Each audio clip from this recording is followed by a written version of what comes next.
तो भैया आज भगवान भैया और अरुणा दीदी की शेयरिंग है, हम शुरू कर लेते हैं। भगवान भैया और अरुणा दीदी का मैं परिचय रख देती हूँ। भगवान परमार भैया और अरुणा दीदी मिलके यूएचवी लिविंग सेंटर नौगांव के माध्यम से स्वयं, परिवार, कुटुंब, समाज और प्रकृति के साथ जीने के मॉडल पर व्यवहार और कार्य कर रहे हैं। गणेश सर के मार्गदर्शन में 33 ईयर्स से दीदी और भैया और सारा परिवार ये मिलके ये काम कर रहे हैं।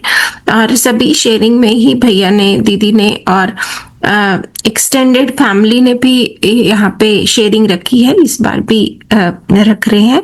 और दोनों दीदी और भैया दोनों ही प्रोएक्टिव वॉलंटियर हैं और समय समय पर जो एफटीपीज हैं उसमें भी अपनी भागीदारी एज ऑब्जर्वर और फैसिलिटेटर देते रहते हैं। तो मैं अभी स्वागत करूंगी अरुणा दीदी की शेयरिंग से। हम शुरू कर लेते हैं। जी जी अरुणा दीदी नमस्ते।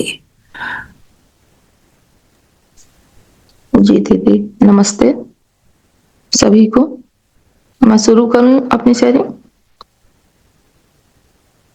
हाँ जी दीदी, आप अपनी शेयरिंग शुरू कर सकते हैं। जी। मेरा नाम अरुणा परमार है। मैं नौगांव छतरपुर मध्य प्रदेश से हूँ। बैच 14th के लिए अपनी शेयरिंग में यहाँ रख रही हूँ। फर्स्ट बैच से मैं जुड़ी हूँ इस सेशन में, और जो मेरा लक्ष्य है निरंतर सुखपूर्वक जीने का, तृप्तिपूर्वक जीने का, उसमें इस बैच से, इस सेशन से मुझे बहुत ही सहयोग मिला है। एक बड़ा सहज तरीका जिसे मैं अपने तरफ फोकस करने में मुझे मदद हुई है। तो मैं देख पा रही हूँ कि फर्स्ट बैच में मेरी स्थिति कैसी थी, और आज 14th बैच में जब मैं अपने परिमार्जन को यहाँ रख रही हूँ, शेयर कर रही हूँ, तो आज मेरी स्थिति क्या है इसको मैं बहुत अच्छे से देख पाती हूँ। तो अपनी तरफ मेरा ध्यान गया है। जब मैंने समझा, ध्यान दिया, और तो मैं देख पा रही हूँ कि पूरा का पूरा काम जो मुझे करना है मुख्यतः अपने अंदर ही होना है, और समय समय पे हमारा घर व्यवहार हो ही रहा है, वो भी मैं देख पाती हूँ। अपने जीवन और शरीर के सह अस्तित्व को बहुत अच्छे से देख पाती हूँ कि मानव जो है वो जीवन और शरीर का जो सह अस्तित्व है मानव रूप में कितने अच्छे से उसको स्वीकारे हुए है। इस पे काफी गहराई से ध्यान मेरा अब जाने लगा है। पहले जो ज्यादा अभ्यास बाहर का था, ज्यादा सहजता लगती थी उसमें, अब धीरे धीरे देखते हैं कि थोड़ा अंदर देखना भी मेरे लिए अब सहज हुआ है, और बाहर से जो पूरा लगता था सब कुछ बाहर है, उधर से शिफ्ट अपने में मैं देख पाती। तो इस तरह से मैं अपनी स्थिति को देख पाती हूँ कि मेरे में हर क्षण जो हमें जीना है सुखपूर्वक, उसमें मेरे अंदर कितना कितना शिफ्ट हुआ है इसको मैं देख पाती हूँ। अभ्यास 1, जिसमें मैं चेतन निकाय को समझ रही हूँ, जो जीवन के रूप में हम मानव के साथ जब तक हम मानव रूप में है। स्टेप 1, स्वयं से स्वयं को देखने में ध्यान पहले से काफी बढ़ा है, इसको मैं देख पा रही हूँ। अपनी कल्पनाशीलता को भी काफी अच्छे से मैं देख पा रही हूँ। स्टेप 2 में अपने भाव विचार को मैं देख पाती हूँ। उस पर ध्यान बना रहता है कि कौन सा विचार चले, कौन सा भाव चले।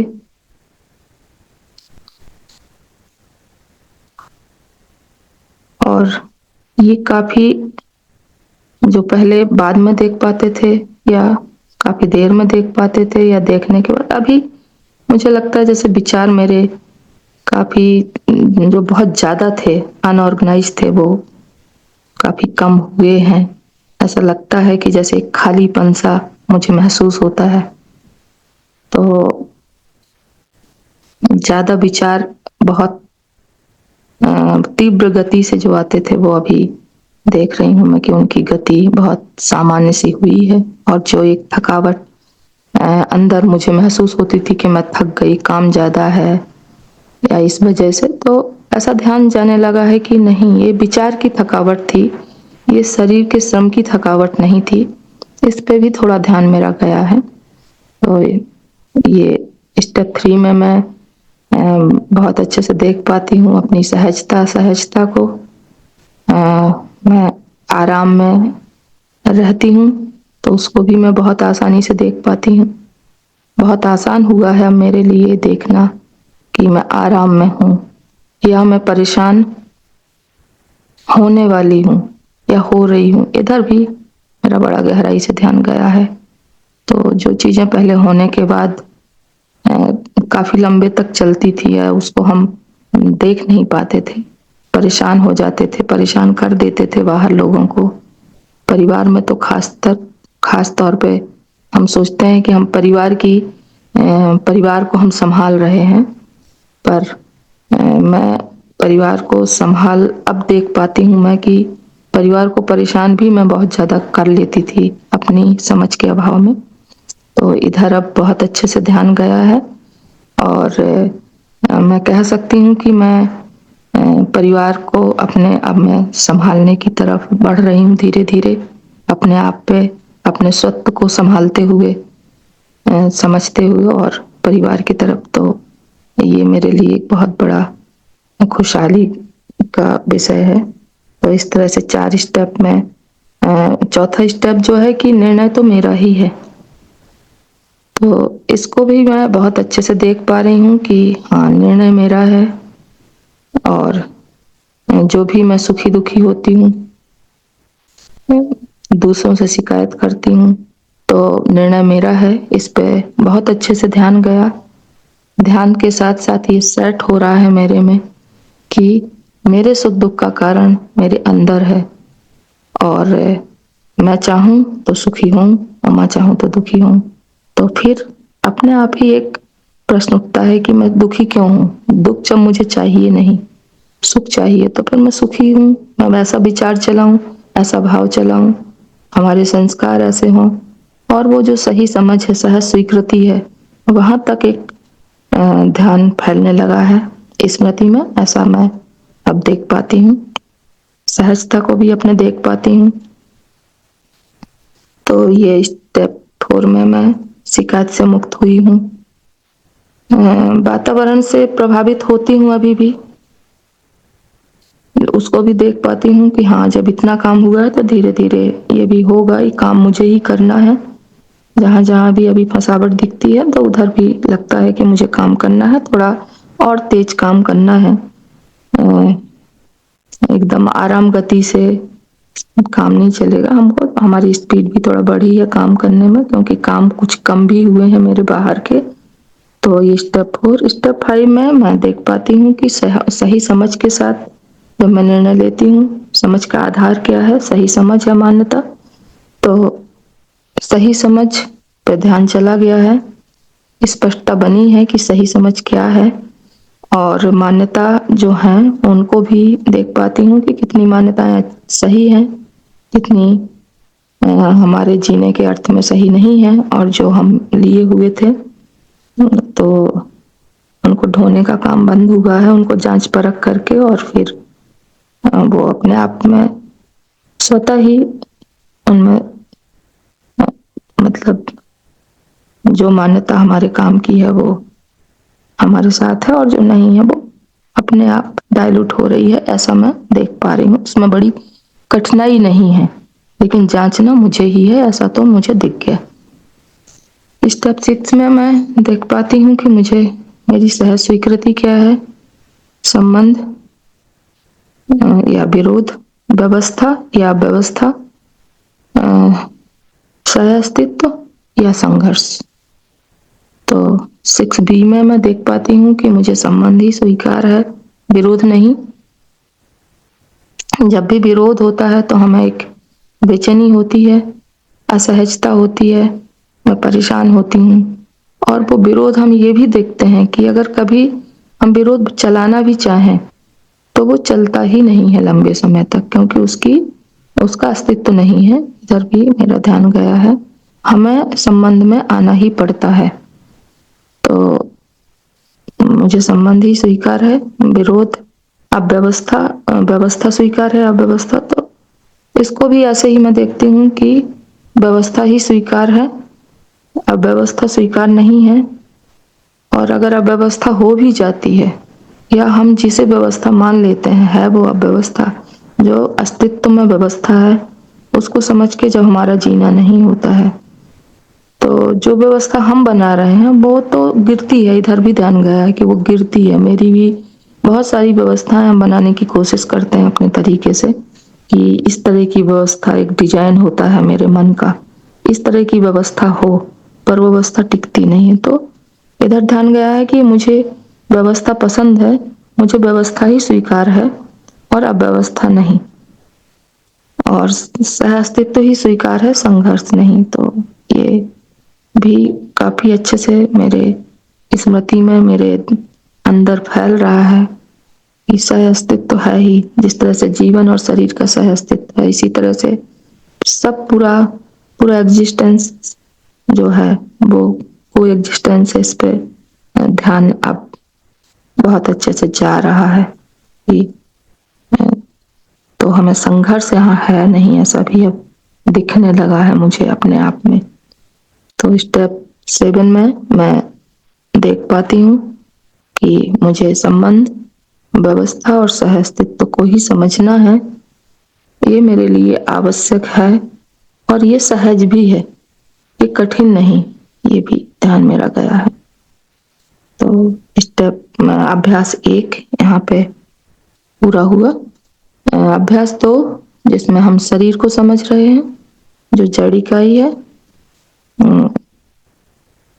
तो स्टेप 1 स्वयं से शरीर को देख पा रहे हैं। स्टेप 2 में दोनों वास्तविकताएं जो हैं, जो अलग अलग हैं, जड़ इकाई अलग है और चेतन इकाई अलग है, उसके बीच जो भी सूचनाओं का आदान प्रदान हो रहा है या सूचनाओं का ही आदान प्रदान हो रहा है, ये भी अब बहुत अच्छे से ध्यान गया है कि हाँ, जो इस बार बार हमें एक प्रपोजल मिल रहा था कि शरीर और जीवन दोनों के बीच सूचना का आदान प्रदान होता है, तो इसको मैं अब देख पा रही हूँ कि हाँ, ये जो मटेरियल वस्तु है ये तो सिर्फ मटेरियल यूनिट की काम की है, जड़ इकाई के काम की ही है ये जड़ वस्तु है। चैतन्य में तो सिर्फ सूचनाओं का आदान प्रदान हो रहा है। तो इस पे बहुत अच्छे से ध्यान मेरा गया है। स्टेप 3 निर्णय तो मेरा ही है, ये तो मैं देख पाती हूँ। तो जो भी है, शरीर को जो भी सूचना देना है उसका निर्णय मेरा ही है, सारे निर्णय मेरे पास हैं, ये मैं देख पाती हूँ। स्टेप 4 में मैं संवेदना हूँ या मैं संवेदना में हूँ या मैं संवेदना से, मेरे और संवेदना के बीच में दूरी है, तो इसको भी मैं देख पाती हूँ समय समय पे कि हाँ, कभी कभी कोई संवेदना होती है और मैं उसे भूल जाती हूँ या मैं उस पर ध्यान नहीं देती हूँ। तो एक महत्वपूर्ण संवेदना जो बहुत जरूरी है, वो उसको भी मैं पढ़ती नहीं हूँ, चाहे वो प्यास की हो, चाहे भूख की हो, या सिर दर्द की हो, या नींद की हो। तो वो संवेदना मैं चाहूँ तो पढ़ूं या ना चाहूँ तो ना पढ़ूं, और फिर वो हम भूखे बने रहते हैं। तो ऐसा दिखता है कि हम अलग अलग इकाई हैं, इन्हीं से हम अपने को अलग मानते हैं, हम स्वतंत्र हैं, निर्णय मेरा है, इन चीजों को हम यहाँ से चेक कर पाते हैं। स्टेप 5 में कि जो भी हमारे ऊपर बाह्य परिस्थिति का प्रभाव है और मेरा निर्वाह है, जो भी है, इसको मैं देख पाती हूँ कि जब भी संवेदनाएं जो हो रही हैं, संवेदना के स्रोत और मेरा निर्वाह, स्टेप 5 में हम इसको देख पा रहे हैं। तो बाह्य परिस्थिति से या मेरी शरीर से या फिर मेरी कल्पनाशीलता में जो मेरे विचार चल रहे हैं, जो मेरा संस्कार है, ये जो भाव बन बिगड़ रहे हैं, उनसे जो संवेदनाएं आ रही हैं, वो मेरे संवेदना के स्रोत हैं और उनका किस तरह से निर्वाह हो रहा है, इस पे भी काफी अच्छे से ध्यान गया कि जब ये सही समझ के साथ निर्वाह होता है तो मैं देख पाती हूँ कि हाँ ये है, उनका निर्वाह होता है। और जब सही समझ नहीं होती तो मान्यताओं पे फिर मैं परेशान होती हूँ और परेशान करती हूँ और एक भ्रम भी फैलता है, वो समाज तक फैलता है, परंपरा तक फैलता है। इस पर ध्यान मेरा गया है। स्टेप 6 मैं स्वतंत्रता और परतंत्रता को देख पाती हूँ कि ये जो स्वतंत्रता और परतंत्रता है, इसको जो बाहर मैं देख रही थी या अभी ये शब्द बाहर प्रचलित है बहुत कि मैं परतंत्र हूँ, छोटी छोटी सी बातों में आ जाता था कि मैं परतंत्र हूँ या स्वतंत्र हूँ। तो मैं देखती हूँ कि ये तो स्वयं के ये एक तरह से शब्द है, स्वयं की पूंजी है ये स्वतंत्रता या परतंत्रता। स्वयं मनुष्य को अपने पे काम करना है, अपने पे वो सही दिशा में काम करेगा, अपना जीना उसका सही होगा। जो जीना अस्तित्व में बना है वैसा उस बनावट के साथ जब मेरा जीना होगा, प्रत्येक मानव का, तो हम स्वतंत्र होंगे, अन्यथा हम परतंत्र हैं। और ये स्वतंत्रता और परतंत्रता की बात हम बाहर करते थे, हम भी करते थे, पर उसका अर्थ हम जानते नहीं थे। पर अभी इस सेशन में जुड़ने के बाद या बहुत सारे और भी सेशन कर रहे हैं हम, सार सत्र, अध्ययन सत्र, अध्ययन भी कर रहे हैं, और जब ध्यान अब चला गया है वास्तविकता की तरफ, अस्तित्व ज्ञान की तरफ, तो ये दिखने लगा है कि स्वतंत्रता तो मेरे अंदर है और परतंत्रता भी मेरे अंदर है। जब मैं सही समझ के साथ अपने भाव विचार को चलाती हूँ, अपने संस्कार को तो देख पाती हूँ, तो फिर मैं स्वतंत्र होती हूँ। और जब तो मैं परतंत्र रहती हूँ। तो इतना ये स्टेप 6 में। स्टेप 7 मैं शून्य में हूँ। शून्य एक अलग प्रकार की वास्तविकता है और मैं शून्य में हूँ और मेरा शरीर भी शून्य में है। तो इस संपृक्तता को, इस ऊर्जा संपन्नता और बल संपन्न जो संबंध संपन्नता है, इसको पे भी ध्यान गया है कि मैं भी शून्य में हूँ और मेरा शरीर भी शून्य में है, और शून्य के माध्यम से हम सूचनाओं का आदान प्रदान करते हैं, उसके सह अस्तित्व में बने हैं। तो इधर अब ध्यान पहले से ज्यादा थोड़ा जाने लगा है और ये भी लग रहा है कि ये निरंतर चलने वाला काम है, ये कंटिन्यू चलेगा। ये हमें समझ का काम अपने में करते रहना पड़ेगा जब तक हम जागृति पूर्णता तक नहीं पहुंच जाते हैं।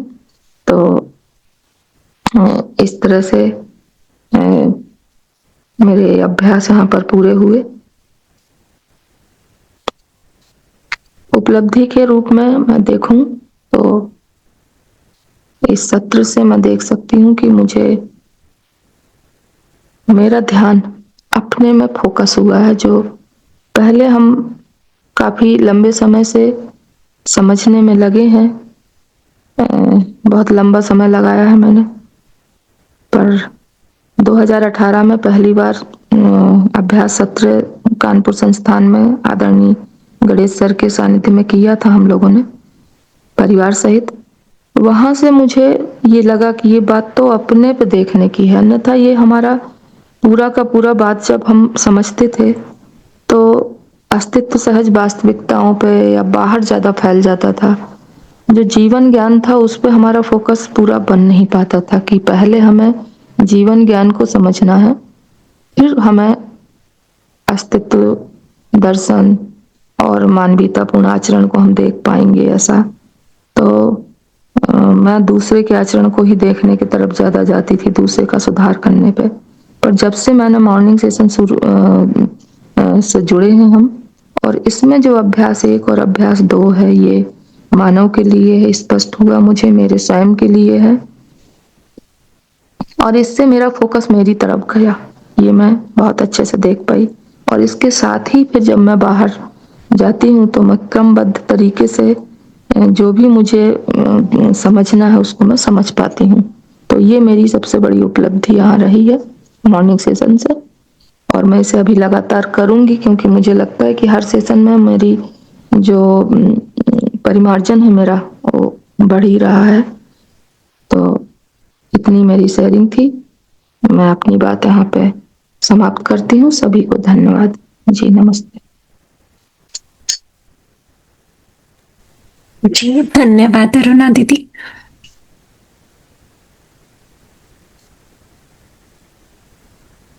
तो भगवान भैया की भी शेयरिंग सुन लेते हैं, फिर उसके बाद दीदी और भैया की शेयरिंग पर हम जो भी प्रश्न पूछना चाहें पूछ सकते हैं। जी भगवान भैया। जी नमस्ते सभी को। परिचय तो आपने दे ही दिया है। मैं भगवान सिंह परमार हूँ और एक इस बात के इर्द गिर्द रहने का एक लंबा समय हमने जो है वो गणेश सर के साथ गुजारा है। तो मैं अपनी शुरू के सत्र से लेकर अभी तक के सभी सत्रों में मेरा जुड़ना रहा और इस प्रकार से यात्रा मेरी चल रही है। तो मैं अगर मूल बात करूं कि अभ्यास 1 और अभ्यास 2 या अब अभ्यास 3 पे भी कुछ प्रैक्टिस चल रही है, तो इससे मुझे क्या मिला।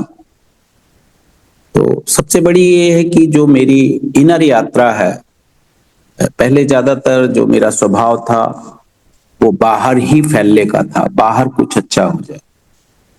लेकिन जब स्टेप की ओर गहराई से ध्यान गया और इसकी तकनीकी की ओर ध्यान गया तो हम अपनी इनर जर्नी कर पाए हैं।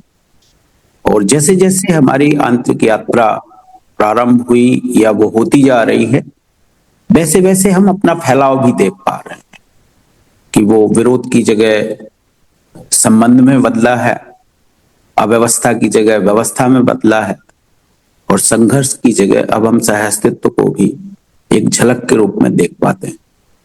तो अपने में काफी भार मुक्त हुए हैं। ये मैं अपनी बात एक इंट्रोडक्शन के रूप में रख रहा हूं।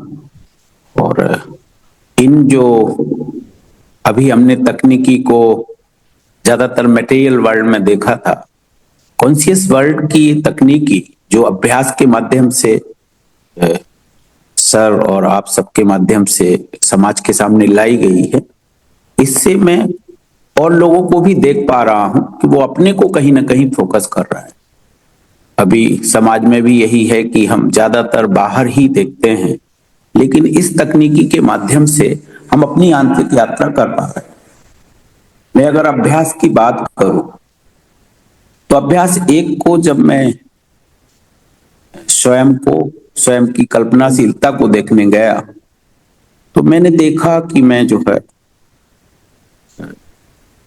सुखी, मैं जो है सहज हो रहा हूं, असहज हो रहा हूं, लेकिन स्वीकृत भाव मुझे सहज ही है।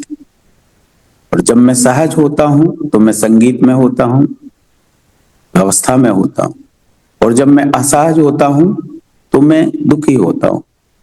लेकिन जब मैं उस स्वीकृत भाव को देखने गया तो मुझे स्वीकृत भाव जो है वो कहीं ना कहीं सहज भाव ही स्वीकृत है, असहज भाव हमें स्वीकृत नहीं।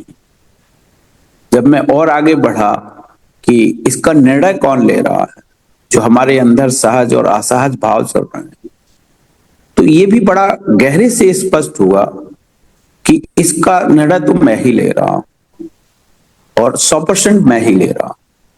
और ये बात जैसे ही मुझे स्पष्ट हुई तो एक तो मैं शिकायत से मुक्त हुआ कि भाई अब हम दूसरे से क्या शिकायत कर सकते हैं यदि निर्णय मेरा ही है। बाहर का व्यक्ति तो ट्रिगर का या बाहर का व्यक्ति तो उत्प्रेरक का काम कर सकता है, बाकी निर्णय तो मैंने ही लिया है।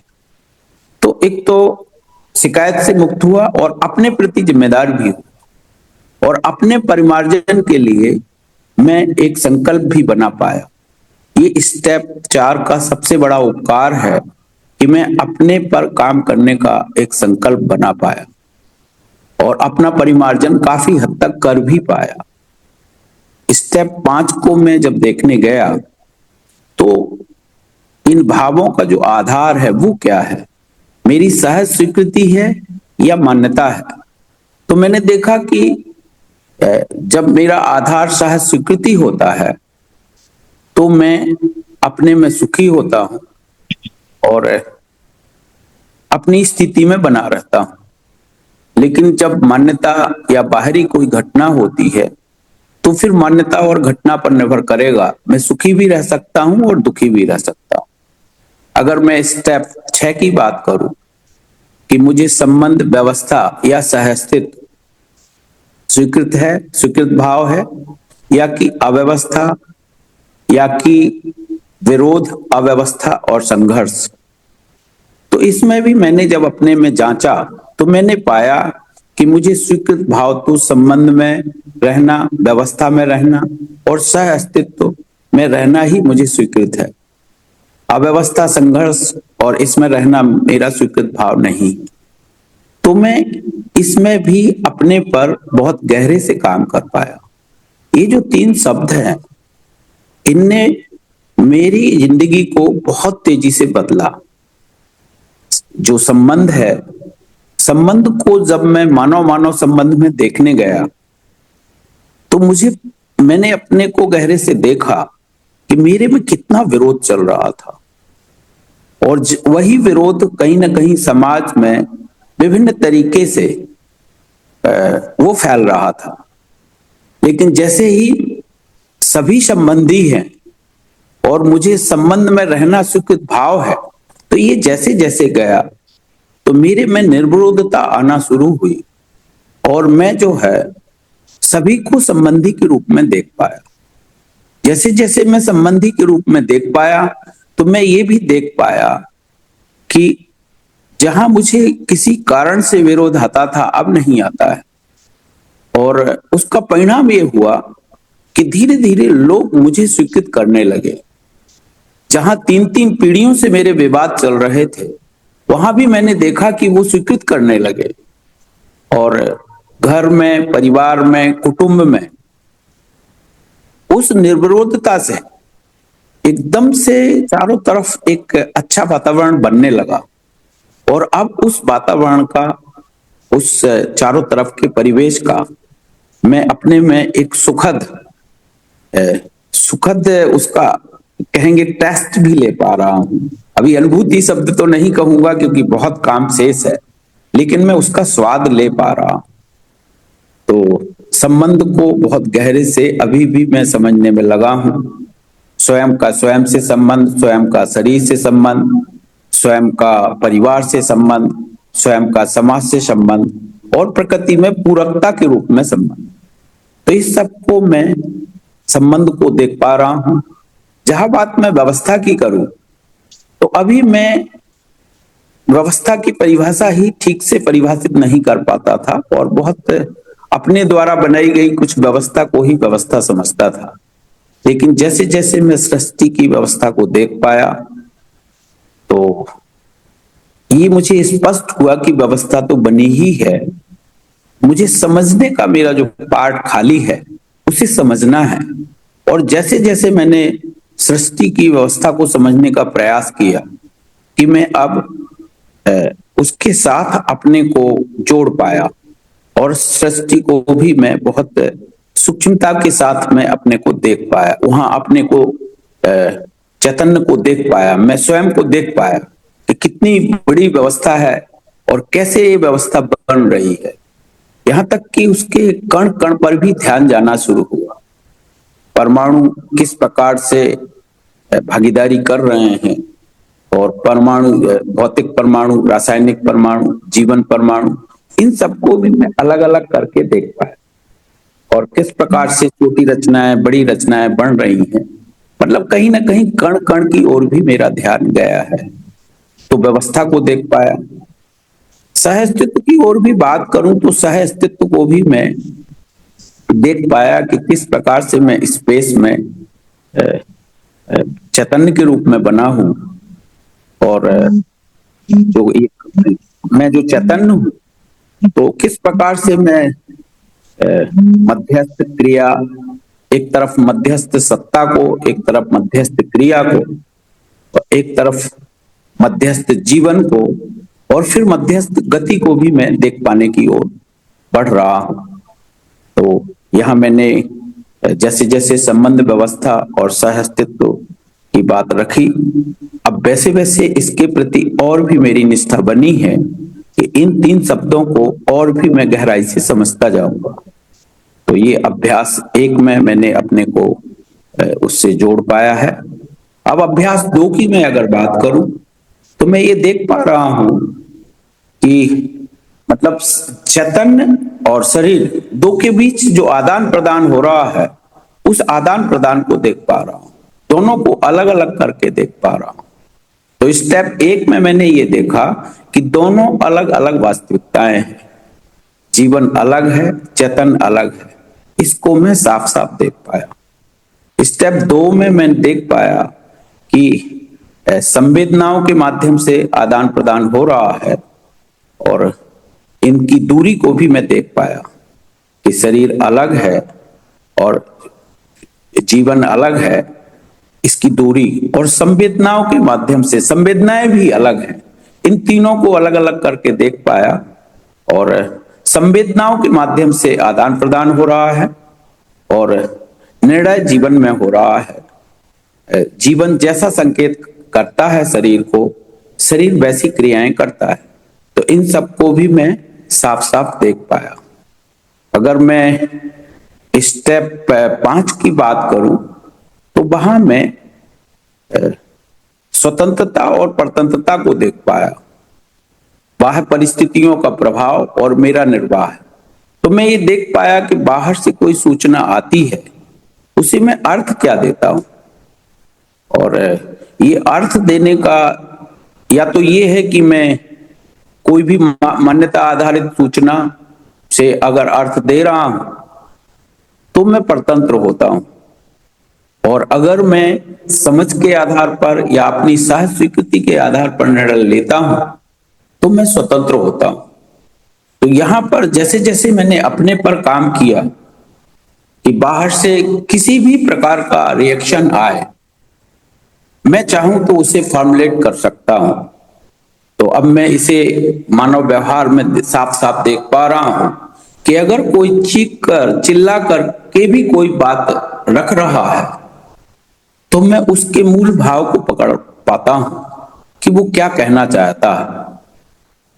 तो बोलना, सुनना और सुनकर उसे अपने भाव विचार को बगैर बिगाड़े, अब मैं ये प्रैक्टिस कर रहा हूं कि बाहर से चाहे जैसा शब्द आया हो, मैं यहां उदाहरण देना चाहूंगा कि एक दुकान पर मैं कुछ मोटरसाइकिल मेरी रखी हुई थी और वो व्यक्ति बहुत तेजी से चीखा, लेकिन चीखने के बीच में भी मैं कोई अपना बगैर भाव बिगाड़े मैं उससे शांतिपूर्वक बात कर पाया, उसके उस प्रश्न को भी मैं जान पाया और उत्तर भी ठीक ठीक दे पाया।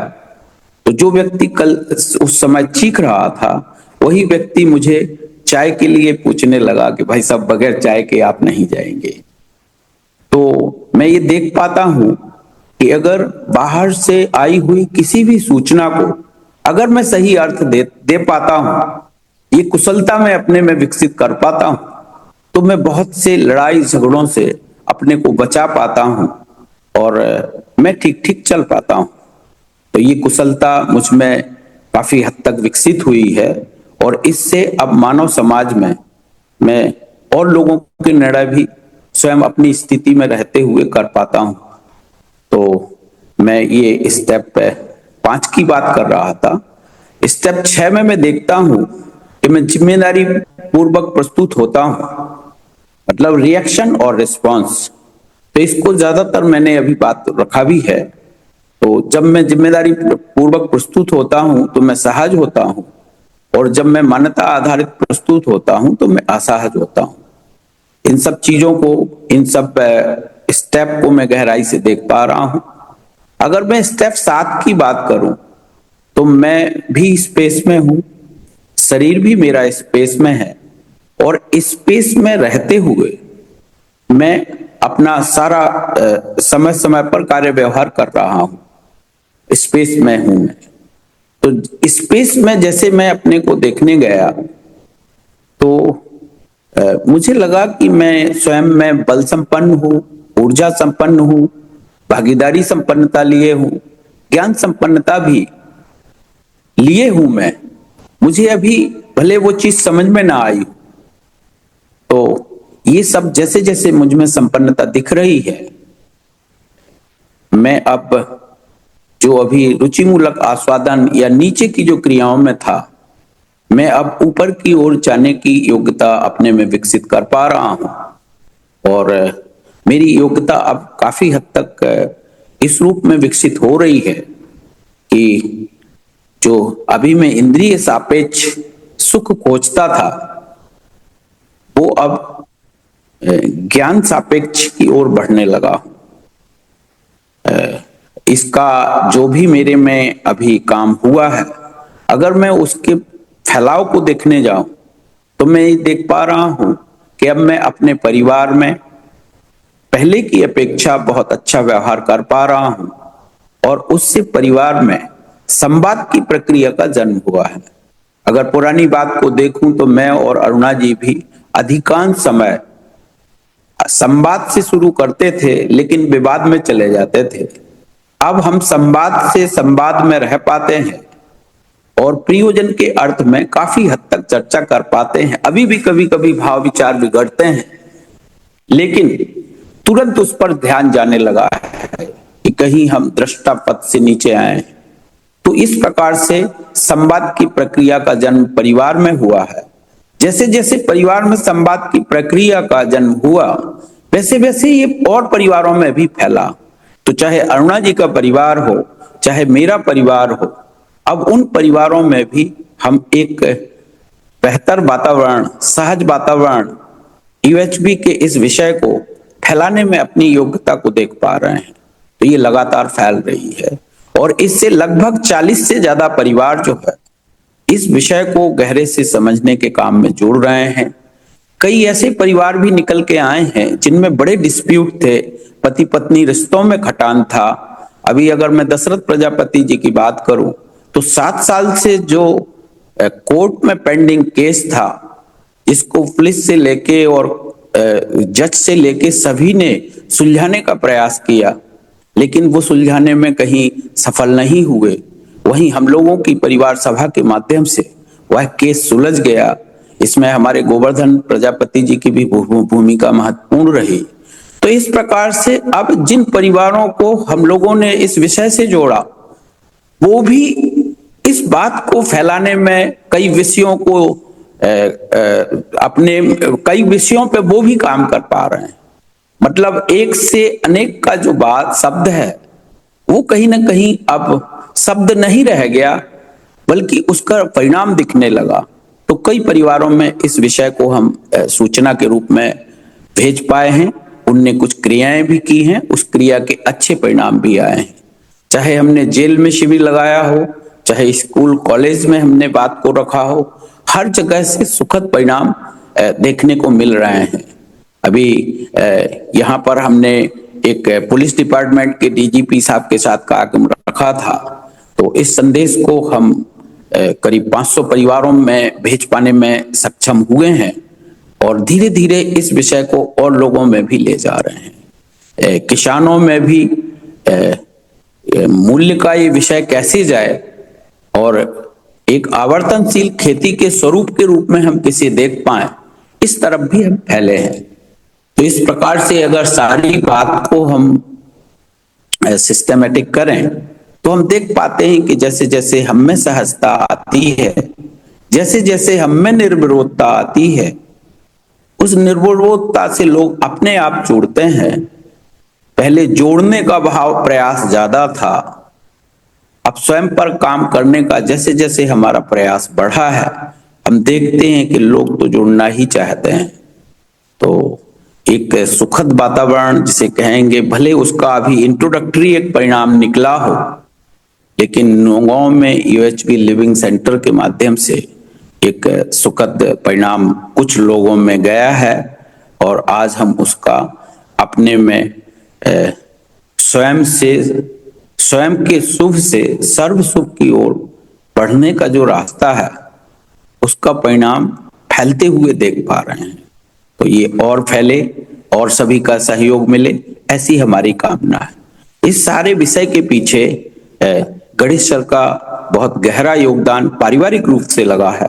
उनने हमेशा मुझे मार्गदर्शन दिया, हमेशा मेरी परिमार्जन के लिए प्रयास किए, तो मैं उनके प्रति कृतज्ञता ज्ञापित करता हूं। इसके साथ ही जो संपूर्ण टीम है, चाहे कुमार भैया हो, चाहे अभी श्याम जी का आना यहाँ हुआ, तो इस प्रकार से अभिषेक जी हैं या और जितने भी हमारे प्रोफेसर साथी हैं जो यूएचबी के विषय को लगातार फैलाने में लगे हुए हैं, इन सब के प्रति हम बहुत सी कृतज्ञता ज्ञापित करते हैं। मैं यूएचपी लिविंग सेंटर के माध्यम से नौगांव में 10 बीघे के एक खेत में सभी रिश्तों को देख पाने का एक काम जारी रखा हूं, स्वयं में, परिवार में, यहीं से समाज में भी लगभग 1000 परिवारों तक इस सूचना देने का काम हमने इस वर्ष किया है। और प्रकृति के स्वरूप को भी मैं यहाँ बहुत गहरे से देख पा रहा हूं। पहले मॉडल का खेती करने का बहुत स्वभाव रहा, ये पौधा वो पौधा, मॉडल को पसंद करता था, लेकिन अब मैं पॉलीकल्चर की ओर गया हूं कि प्रकृति में सहअस्तित्व है, प्रकृति में हर चीज का महत्व है, तितली से लेके पेड़ पौधा पशु पक्षी, तो सभी के प्रति स्वागत भाव आया है। सारी प्रकृति की व्यवस्था की ओर ध्यान गया है, जो भी संसार में है उसकी कोई ना कोई भागीदारी है, इस ओर ध्यान गया है। तो मैं अगर संपूर्ण बात का वो करूं, निचोड़ निकालूं, तो यही निकालता हूं कि यह विषय मुझे भार मुक्त बनाया है। मैंने अपने को बहुत जगह पे पहले की अपेक्षा आवेश से मुक्ति पाई है, दीवारें कम हुई हैं, मानव के संबंधों के बीच की जो अमीरी गरीबी, छोटा बड़ा, जेंडर की दीवार, सब दीवारों को तोड़कर मैं अब स्वयं के सुख से लेकर अखंड समाज का सुख देख पाता हूं। इसके लिए शेष जिंदगी लगाने का हमारा प्लान है, और कोई प्लान अब बचा नहीं है। और मैं सर्व सुख के लिए, अखंड समाज और सार्वभौम व्यवस्था के लिए परिवार सहित यूं ही चलता रहूंगा। आप सबका मार्गदर्शन मिलता रहे, इसी कामना के साथ मैं अपनी शेयरिंग पूरी करता हूं। सभी को नमस्ते। जी बहुत बहुत धन्यवाद भगवान भैया, आपकी और दोनों की अरुणा दीदी दोनों की शेयरिंग की हमारे लिए प्रेरणादायक है। आपने बहुत सहजता के साथ बात रखी, और मेरा इस बार आपकी इस बार की शेयरिंग से इस बात पर ध्यान गया कि हम जो भी कर रहे हैं, विरोध कर रहे हैं या संबंध का भाव है, वो स्वयं में तो उसका परेशानी और सुख होता ही है, पर वो समाज से लेके परंपरा तक उसका असर होता है। ये बात मेरा इस बार ध्यान गया। तभी मैं गोपाल भैया से निवेदन करूंगी कि भैया भगवान भैया और अरुणा दीदी की शेयरिंग के बारे में अपनी बात को रखें। जी नमस्ते भैया। नमस्ते भैया। नमस्ते जी, तो भगवान भैया से मैं कभी मिला तो नहीं हूँ, लेकिन जो सार सत्र चलता रहता है, मंडे के सेशन चलते रहते हैं, उनमें भैया की शेयरिंग और प्रश्न सुनता रहता हूँ मैं। तो काफी फैल के जीने का प्रवृत्ति है भैया की, और तात्विक रूप से भी बात को रख पा रहे हैं और व्यवहारिक रूप से भी बात को भैया रख रहे हैं। ये बहुत अच्छी बात है। और एक साइड देखेंगे तो छोटी क्रिया से लेकर बड़ी क्रिया तक कैसे चल रही है, दूसरी साइड देखेंगे तो एक व्यक्ति से व्यवहार को शुरू करके 1000 व्यक्तियों तक व्यवहार को इंश्योर करना, ये दोनों ही भाग को भैया बहुत अच्छे से अपने में देख भी पा रहे हैं और उसको अलाइन भी कर पा रहे हैं शास्त्रीय व्यवस्था और संबंध के अर्थ में। और भैया का पूरा परिवार ही, जैसे सबने कहा है, कि जुड़ा ही हुआ है। तो तो जब फैलाव होता है तो अपने आसपास भी जाता है और इसका एक्सटेंशन भी दूर तक जाता ही है। तो ये बहुत अच्छी बात है कि भैया का पूरा परिवार ही धीरे धीरे इस बात पर ध्यान देने लगा है और ये जो उभय सुख का जो फैलाव है इस पर भैया के परिवार में सभी का ध्यान जा रहा है। तो ये बहुत ही प्रेरणादायक बात है हम सबके लिए। तो ये फैल कर जीना और लोगों में उसकी आश्वस्ति होना, तो ये एक बहुत ही महत्वपूर्ण बात है। तो भैया का मेक भी वैसे ही है और भैया को इस प्रक्रिया के थ्रू उसमें हेल्प भी मिली और गणेश जी के सीधे मार्गदर्शन में तो भैया हैं ही। तो उस अर्थ में देखेंगे तो भैया का फैलाव और सुखदायी हो जाता है। तो अच्छा है भैया, कभी मेरा आना होगा उधर तो मैं भी आपसे मिलना चाहूंगा नौगांव में। जी भैया, जरूर भैया, स्वागत है आपका। अभी कुमार भैया से मुलाकात तो सर के साथ अभी एक जगह हो गई थी। जी भैया। जी जी। और दीदी भी बहुत अच्छी भूमिका निभा रही हैं। जिस तरह से बच्चों के संस्कार में गुणात्मक परिवर्तन के लिए दीदी लगी हुई है। तो एक तो होता है कि बड़ों को देखकर छोटों का में जाती है वो बात, लेकिन वो बात सही से चली जाए उसके लिए जो मार्गदर्शन होता है वो भी आवश्यक होता है, जो दीदी बहुत अच्छे से निभा रही हैं। और बच्चों को अगर जैसे भैया ने भी कहा कि अगर मदर को देखेंगे तो बच्चे ज्यादा करीब होते हैं, तो इसलिए ये जो भूमिका ये बहुत ही महत्वपूर्ण भूमिका है कि एक साइड तो हम बच्चों के संस्कार में गुणात्मक परिवर्तन ला रहे हैं, दूसरी तरफ परिवार को फैल के जीने में सहयोग भी कर रहे हैं।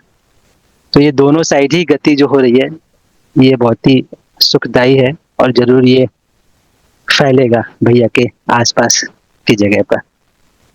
तो अच्छा भैया, शुभकामनाएं भैया। जी भैया, बहुत शुभकामनाएं। नमस्ते। नमस्ते भैया। नमस्ते दीदी, नमस्ते।